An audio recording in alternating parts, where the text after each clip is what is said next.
আসসালামু আলাইকুম, সকলকে স্বাগতম নতুন আরেকটি ভিডিওতে। আজকে আমরা ইংরেজি শিখতে গ্রামার কতটা প্রয়োজন এই বিষয় নিয়ে আলোচনা করব। আদৌ কি গ্রামারটা প্রয়োজন? গ্রামার কি? গ্রামার যদি প্রয়োজন হয়ে থাকে তাহলে ইংরেজি গ্রামারের কোন অংশগুলো জানতে হবে সে বিষয়টা আগে বলবো। যদি এক কথায় বলি, অবশ্যই ইংরেজি শিখতে হলে শুদ্ধভাবে আপনাকে অবশ্যই গ্রামার সম্পর্কে জানতে হবে। তাহলে গ্রামার কাকে বলে? যে গ্রামার অধ্যয়নের মাধ্যমে ইংরেজি শুদ্ধভাবে বলতে, পড়তে, লিখতে পারা যায় তাকেই ইংলিশ গ্রামার বলা হয়ে থাকে।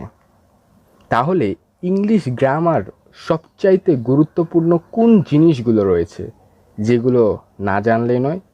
প্রথমে আপনাকে জানতে হবে টেন্স, দ্বিতীয়ত মডেল ভার্ব, তৃতীয়ত পার্টস অফ স্পিচ, চতুর্থ সাবজেক্ট ভার্ব এগ্রিমেন্ট এবং পঞ্চম ভোকাবুলারি বা ওয়ার্ড মিনিং।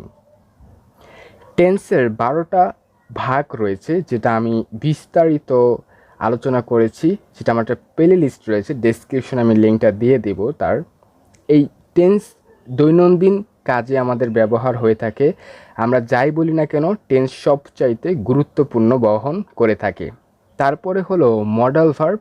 14টা সবচেয়ে গুরুত্বপূর্ণ মডাল ভার্ব রয়েছে, যেগুলো আপনাকে অবশ্যই জানতেই হবে। মডাল ভার্ব আমার প্লেলিস্ট রয়েছে ইউটিউবে, সেখানে বিস্তারিত মডেল ভার্বের আলোচনা করা হয়েছে, অবশ্যই সেটা দেখবেন, ডেসক্রিপশনে লিঙ্ক দেওয়া রয়েছে। মডেল ভার্ব জানলে আপনি খুব সহজেই ইংরেজির যে কোনো একটি সক্ষমতা প্রকাশ করতে পারবেন।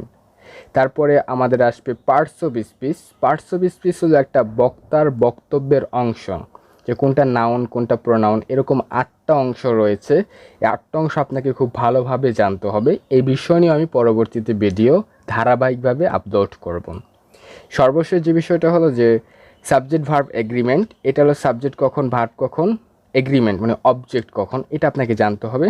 আর শব্দ শেষ বাট নট লিস্ট ভোকাবুলারি অথবা ওয়ার্ড মিনিং।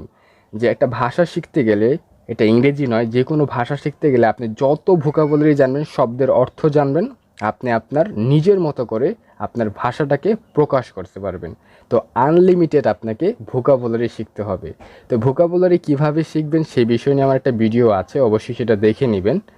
তাহলে এখন কিছু উদাহরণ নিয়ে আসি, কেন আপনাকে এই 5 ধরনের জিনিস আয়ত্ত করতে হবে ইংরেজি ভালোভাবে বলতে হলে।